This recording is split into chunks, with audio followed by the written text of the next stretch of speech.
some of you may have heard of net neutrality. Before we get into a debate, I'm going to explain what exactly net neutrality is and how it could potentially really clean up the crap that's coming out of certain countries, and it's really giving the sector a bad name. So net neutrality is effectively you have internet service providers around the world, and they will create a fair browsing environment for all consumers that are using the internet in their country. All right, what I mean by that is if you access the website of Coca-Cola or if you access the website of Pepsi, you are going to get the same experience in terms of speed. Now, if net neutrality is abolished, that basically means that if Coca-Cola bids more in an auction to the internet service provider in the country than Pepsi does, then all consumers will get faster access to the Coca-Cola website versus Pepsi. Yeah. At the very extreme, that's really bad for competition, because imagine if there is one company that just doesn't have a very big advertising spend or ISP spend. They have better products, but just because you have a company that has huge coffers is just going to spend like crazy and give faster internet access and a better online experience, right? So imagine you can't go to Pepsi's website. It's so slow. So you go to Coke's website and you end up eventually buying more of their products. It's a bad example. Now, why are we bringing this up? Well, guess what? Donald Trump has recently appointed Ajit Pai, who has been a big proponent of abolishing net neutrality. All the big companies in Silicon Valley, like Twitter and Facebook, have been rallying for net neutrality. We think net neutrality, actually abolishing it, could be good for getting rid of financial fraud. We'll discuss why. But what is your overview on what's happening and what you think? Yeah, first of all, I believe that net neutrality is overall a good thing to have. It gives the power to businesses that have small budget to be able to fight in the competition against other businesses with a very huge budget. So basically what it means is right now if you go online and try to search for something, then you have SEO, search engine optimization, that takes place and you get the results there. Now abolishing this net neutrality will mean that again, let's say smaller companies could get up in front, but then the customers will face a worse customer experience, lower speeds, actually when the site is being accessed. So there's a conflict there between SEO and the speed. That's a very, very good point. Yeah. So that's one thing. That's a serious conflict, isn't it? Yes, it is. So I don't know exactly how they're going to do it. I don't know if Google or all the other companies, all the other search engines are going to take that into account. But now, I mean, it starts becoming unfair, and in a way, the rich are going to get richer and the poor are going to get poorer. So basically, because the internet, yes, internet right now, the best thing about the internet is that it's free and everyone can do almost everything, can search for everything. It's a level playing field.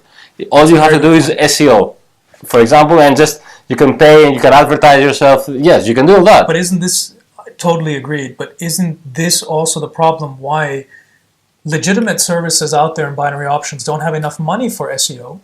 And then you have scam bucket shops like LBinary, Bank to Binary that obviously, thank God, they're going out of business, but they are always on the front page of SEO. They're always on the front page of Google. So all the new entrants into the industry are finding Mike Freeman's Auto Trader and then losing a bunch of money at Bank to Binary to which it connects, or whatever crap that he comes up with or other scam affiliates come up with. It just it muddies the whole concept. In a way, yes, but let's assume that a smaller company has a good enough product to be out there.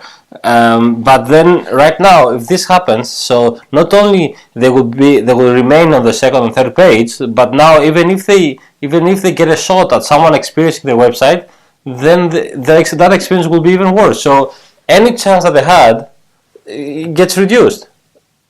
So not only they will appear on the third page of Google, fourth page of Google, and they'll actually get as many visitors as they would because the other companies do a better SEO, put more money in the SEO, advertisement, whatever. Right. But now even the experience will be worse for that person.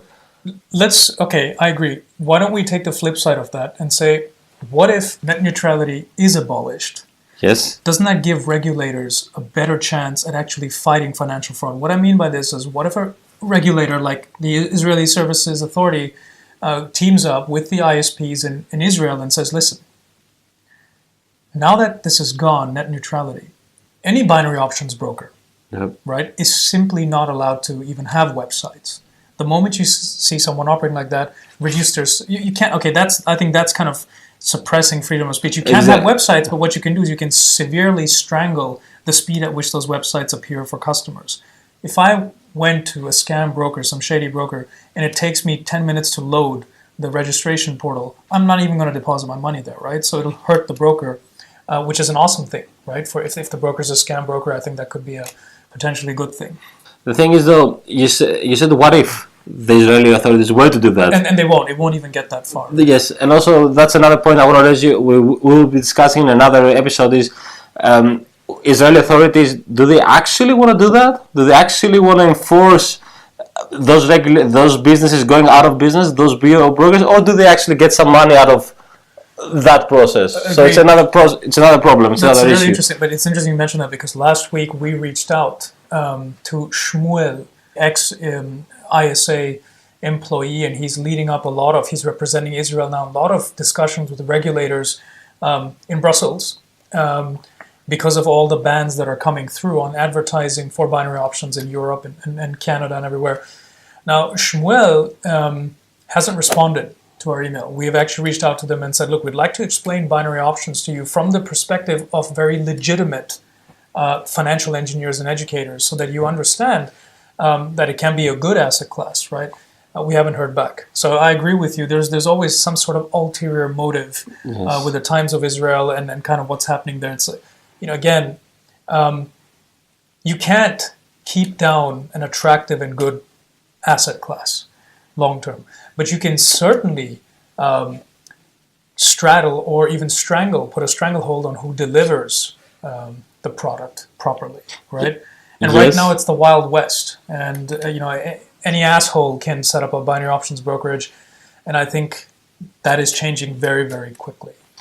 I agree. There's one thing that I believe that abolishing net neutrality could have that effect that you mentioned, but the thing is that it gives regulators a weapon in their arsenal to try and do that, but actually it helps them do their job because they're not doing this so far. If you think about it, because if they want to do their job properly, they know all the binary option brokers where they are, they can just go shut them down. Exactly. But for them not to have done it so far, it means either it's very difficult, which in theory could be, yes, or they don't want to do that. I don't know what is which. It makes a lot of money. Yeah. And it does beg the question, are some of their pockets lined? Yeah.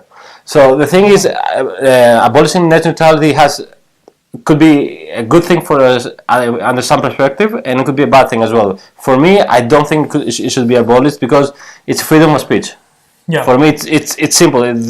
Everybody has, at least on the internet, that's how it was built. World Wide Web, it was built for everyone to have the same, in a way, rights. Now, if you have a good SEO, whatever, yes, you can be the first, second, or third page, but that doesn't mean that you can have you can provide a crap experience just because you don't have the money. That's really bad.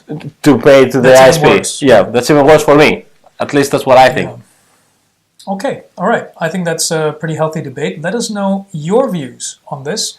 Contact info@thebinarybears.com if you have anything to say, if you want to appear on the show. Don't forget to like and subscribe our channel, and we'll see you next time. Have a good one. Take care. Thank you, bye. Bye.